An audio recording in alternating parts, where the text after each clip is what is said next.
Hi అండి, నా పేరు మాధురి. మీరు చూస్తున్నది సుమన్ టీవీ నెట్వర్క్. మోకాలు నొప్పులున్నాయా? అయితే మీకు సర్జరీ ఒకటే పరిష్కారం. ఇలాంటి మాటలు వింటూ వస్తున్నాం కదా. మరి సర్జరీ లేకుండా మోకాలు నొప్పుల నుంచి ఉపశమనం కలిగించే ఒక ట్రీట్మెంట్ ఉందా అంటే మీరందరూ ఆశ్చర్యపోతారు. చాలా చోట్ల ఇలాంటి మాటలు వింటూ ఉన్నాము. కానీ నిజమైన స్పెషలిస్ట్ ఎవరు? ఎవరి దగ్గర చేయించుకుంటే మనకి లాంగ్ లాస్టింగ్ రిజల్ట్స్ ఉంటాయి, సైడ్ ఎఫెక్ట్స్ లేకుండా చక్కగా ఎంత పెద్దవాళ్ళన్నా కూడా కూర్చుని ఈజీగా లేవగలుగుతారు.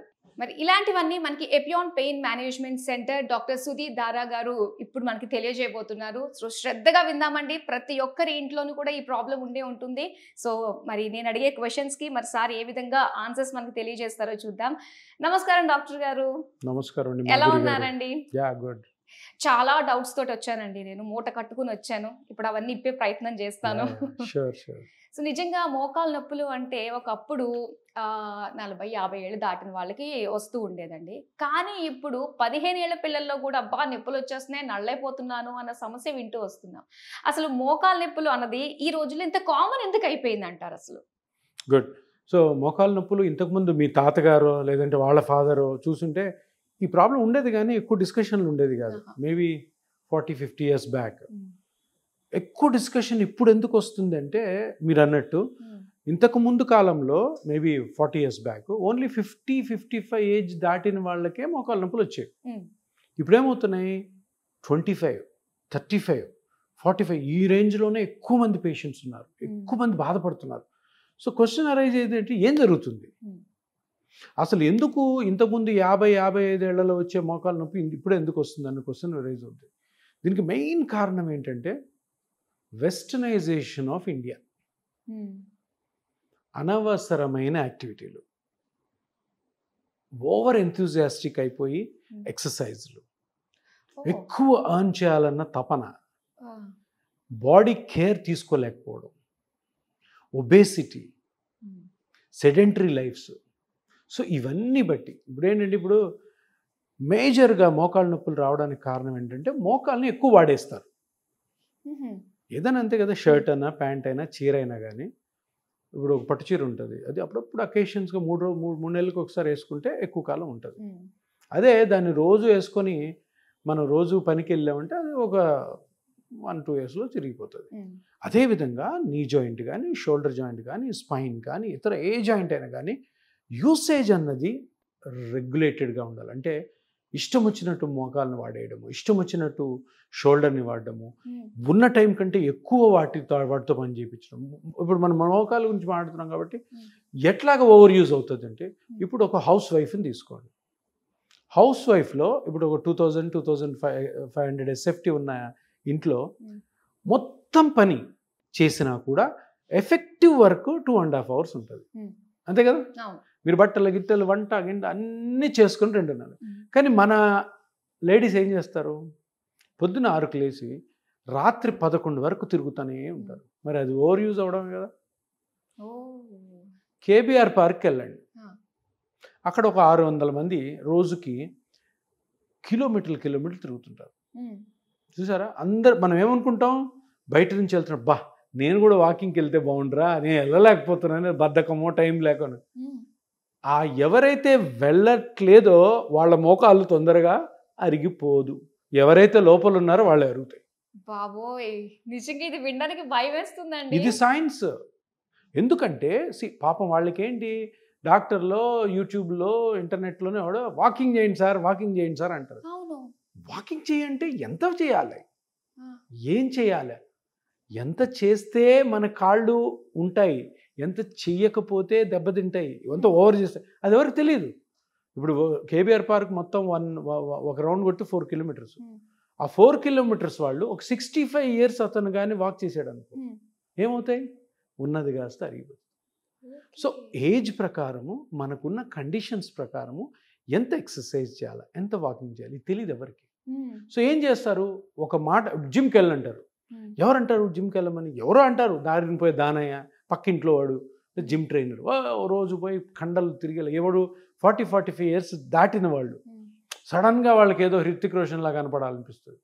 వెళ్ళి ఎత్తి ఏవో లిగమెంట్లు, మోకాళ్ళలో కాట్లేజ్ జరిగిపోవడం, స్పైన్లో ప్రాబ్లమ్స్. తప్పు ఇవన్నీ. ప్రతి దానికి డాక్టర్స్ ఉన్నారు. ఆ డాక్టర్స్ని అడిగి అడ్వైజ్ తీసుకోండి. సో మనం coming back to your question, మోకాళ్ళు ఎందుకు చిన్న వయసులో అరిగిపోతున్నాయంటే అతిగా మోకాళ్ళని వాడడం వల్ల. అది హౌస్ వైఫ్ అవ్వచ్చు, జిమ్ చేసేవాడు అవ్వచ్చు, వాకింగ్ చేసేవాడు అవ్వచ్చు, ఇతరత్ర ఎక్సర్సైజ్లు అనవసరంగా చేసేవాళ్ళు, సైక్లింగ్ చేసేవాళ్ళు అవ్వచ్చు, మ్యారథాన్స్ చేసేవాళ్ళు అవ్వచ్చు. తప్పకుండా తొందరగా అరిగిపోతాయి, సమస్య లేదు. ఇప్పుడు ఏదో 5K రన్ ఇదంతా కూడా మనం ఎనర్జెటిక్ గా ఉండడానికి పెడుతూ ఉన్నారు, దాని వల్ల కూడా ప్రాబ్లమ్స్ వస్తున్నాయి. దాన్ని గవర్నమెంట్ మళ్ళీ ప్రమోట్ చేస్తుంది కదా. వాళ్ళకి తెలీదు, పరిగెత్తేవాడికి తెలీదు. మ్యారథాన్ అందరు పరిగెత్తున్నది, ఈరోజు ఫస్ట్ టైం పోయి పరిగెత్తాము అని పరిగెత్తుంటారు. ఏమవుతారు, అలవాట్లేని జాబు, సర్లే ఇంక అందరూ పరిగెత్తున్నారు, ఏదో ఒక లిగమెంట్ కట్ అయి ఉంటుంది, మళ్ళీ డాక్టర్ దగ్గర పరిగెత్తారు. దీనివల్ల మా బిజినెస్ బాగానే ఉంది, కానీ జనాలకు మంచిది కాదు. సో మంచి చెప్పాలి మనం, మంచి చెప్తే రియల్గానే బర్డన్ తగ్గిపోతుంది. ఇంతమంది మోకాలతో బాధపడాల్సిన అవసరం లేదు, ఇంతమంది మోకాల కోసం ప్రతి హాస్పిటల్ తిరగాల్సిన అవసరం లేదు. ఇప్పుడు ప్రతి కార్పొరేట్ హాస్పిటల్లో ఒక రోజులో 80% ఓపీ, 80% కొత్త ఓపీ వచ్చే వాళ్ళందరూ మోకాళ్ళు అరిగిపోయిన వాళ్ళే. అది జబ్బు కూడా కాదు. అరే జబ్బు లేకుండా డాక్టర్ దగ్గరికి ఎందుకు వెళ్తున్నారు, అరగ తీసుకొని వెళ్తున్నారు, తెలియక ఈ అవేర్నెస్ క్రియేట్ చేయాలి. సో రీజన్స్ అన్నవి కూడా ఓవర్ యూజ్ ఆఫ్ నీ joints is the reason for knee joint pains. ఇప్పుడు ఓకే చేయకూడదు, జాగ్రత్తగా చూసుకున్నాం అన్నది సెకండరీ పక్కన పెట్టేస్తే, సో ఎవరైతే మోకాళ్ళ నొప్పులతో బాధపడుతున్నారో సో వాళ్ళకి డాక్టర్స్ ఏంటంటే ఇంకా సర్జరీ చేయించుకుంటేనే మేము లేచి నడవగలుగుతారు అని చెప్పేసి అంటూ ఉన్నారు. సో దానికి మనకి ఆల్టర్నేట్ ఎటువంటి సర్జరీ లేకుండా అని చెప్పేసి మనం చెప్తూ ఉన్నాం. సో దీని గురించి తెలుసుకోవాలండి. ఇప్పుడు మోకాళ్ళు సరే మనం ఎంత మాట్లాడుకున్నా కానీ జనాలందరూ మార్చలేము.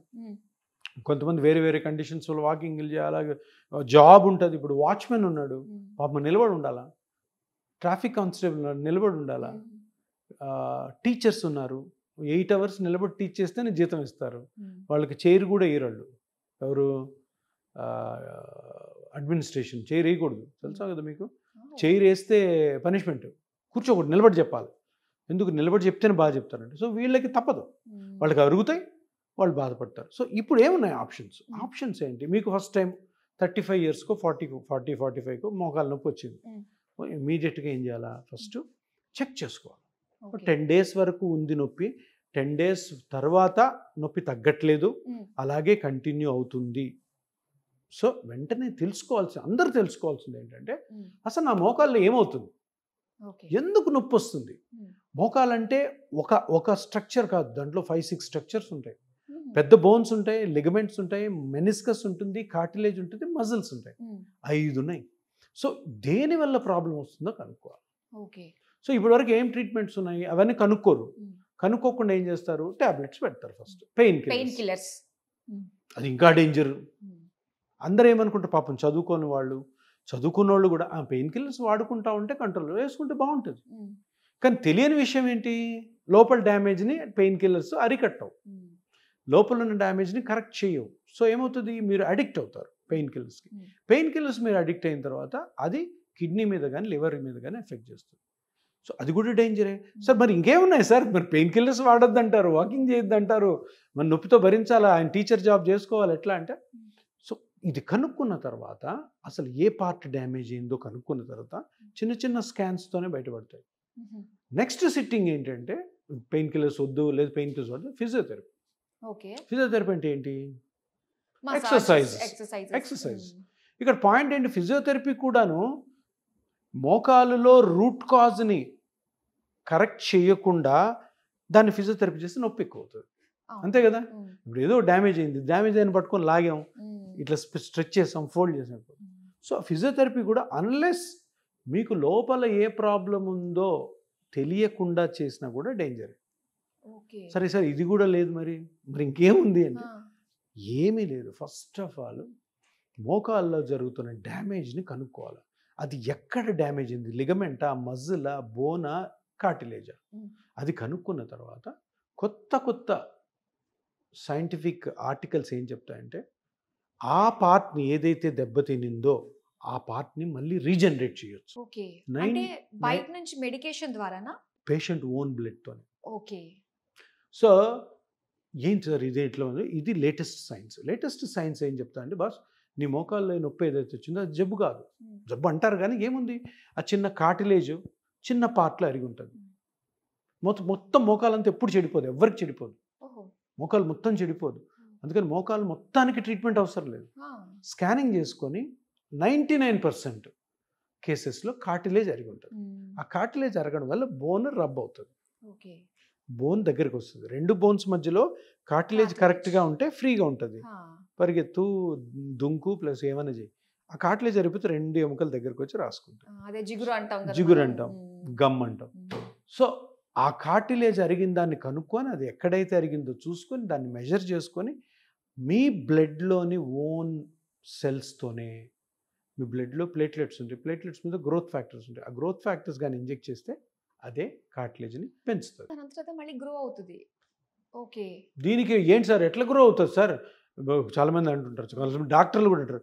మరి పేషెంట్ బ్లడ్డే కదా, పేషెంట్ బ్లడ్ బాడీలో తిరుగుతుంటే అదే పోయి ట్రీట్ చేసుకోవచ్చు కదా, నువ్వు బయటికి తీసి దాన్ని మళ్ళీ నువ్వు ఏదో చేసి ఎక్కిస్తావంటే ఇది నమ్మొద్దు కదండి.